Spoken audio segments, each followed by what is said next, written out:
Em nome do Pai, do Filho e do Espírito Santo. Amém. Olá, queridos irmãos e irmãs. Nos encontramos para mais um programa Flores da Palavra. E assim nos ensina o Senhor. Jesus contou uma parábola aos discípulos. Pode um cego guiar outro cego? Não cairão os dois num buraco? Um discípulo não é maior do que o mestre. Todo discípulo bem formado será como o mestre. Por que vês tu o cisco no olho do teu irmão e não percebes a trave que há no teu próprio olho? Palavra da salvação. Glória a vós, Senhor. Que alegria para nós, queridos irmãos e irmãs, recebermos como alimento espiritual a palavra que acabamos de ouvir, o Evangelho de Lucas, capítulo 6, versículos do 39 ao 42. De modo muito especial, nesta semana, 23ª semana do tempo comum, onde Deus nos chamava a crescermos no conhecimento da sua vontade, para também podermos amá-lo mais e servi-lo melhor. O Evangelho de hoje, Jesus vai, através de uma parábola, nos fazer um grande convite a olhar para o nosso coração. Nós sabemos que toda a parábola é este grande convite que Deus faz ao homem para olhar para dentro de si.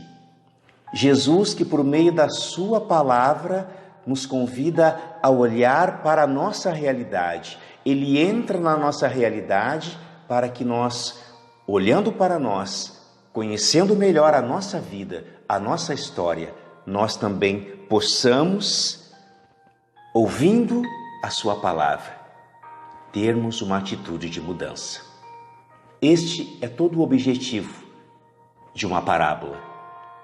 Deus, que por meio da palavra simples, vem ao nosso encontro, vem na realidade que vivemos no dia a dia, para que, tomando consciência daquilo que nós somos, nós possamos mudar. Hoje, o Evangelho que Jesus nos fala, dando sequência ao Sermão da Planície, o Sermão da Perfeição, o Sermão do Amor. Jesus vai dizer: pode um cego guiar outro cego? Pode o discípulo ser maior do que o mestre? Pode você, que tem uma trave no olho, limpar o olho do irmão? Diante desses questionamentos, queridos irmãos e irmãs, o Evangelho de hoje vai nos convidar a colocar em prática todo o ensinamento que Santo Agostinho nos ensina. Homem, conhece-te a ti mesmo, volta-te para ti mesmo e transcende. Porque toda esta parábola nada mais é do que mostrar para nós a nossa condição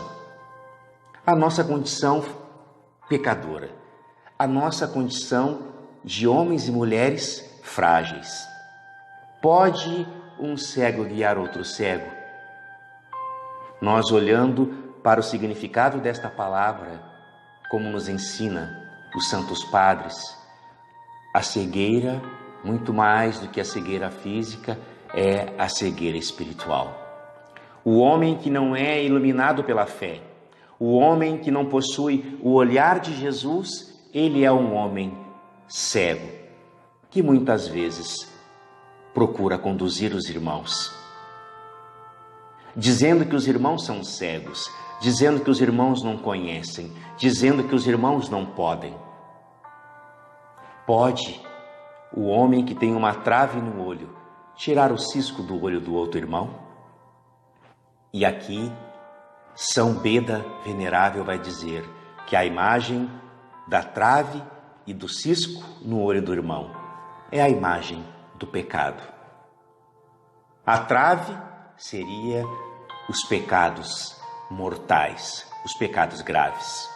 O cisco seriam os pecados menores. E São Beda vai dizer: tem como eu, que estou carregando na minha vida, na minha história, um pecado mortal, querer ajudar aquele que está com um pecado menor do que o meu? Por isso Jesus vai dizer: purifica primeiro o teu olho, tira primeiro o pecado da tua vida, e aí você vai poder salvar o teu irmão. Como nós precisamos hoje, nesta sexta-feira da 23ª semana do tempo comum, acolher esta palavra. O amor verdadeiro cresce à medida que nós somos conduzidos pela luz da verdade, pela fé. O homem que tem fé tem os seus olhos iluminados por Jesus. O homem que tem fé sabe que o discípulo, ele anda atrás do mestre. Ele até pode ser semelhante ao mestre, mas o discípulo, o verdadeiro discípulo, não quer ser maior do que o mestre, porque o verdadeiro mestre é Jesus. E nenhum de nós pode ser mais do que Jesus. Que, iluminados por esta palavra, nós possamos verdadeiramente pedir que Deus, com a luz da fé, com a graça do seu Espírito, que Ele nos arranque da escuridão, que Ele nos retire das trevas, que nos impedem de olhar como Jesus, que nos impedem de seguirmos Jesus como discípulos, que nos impedem de renunciar o pecado, de renunciar o mal, para acolhermos a vida que Deus preparou para cada um de nós. Que nós possamos, neste dia, ter como guia Jesus, ter como mestre Jesus, ter como modelo Jesus, para que verdadeiramente nós possamos nos assemelhar a Ele, iluminados pela verdade da fé. O Senhor esteja convosco, Ele está no meio de nós. Por intercessão do coração imaculado de Maria, São Pedro Julião Eymar, abençoe-vos o Deus Todo-Poderoso, Pai e Filho e Espírito Santo. Amém.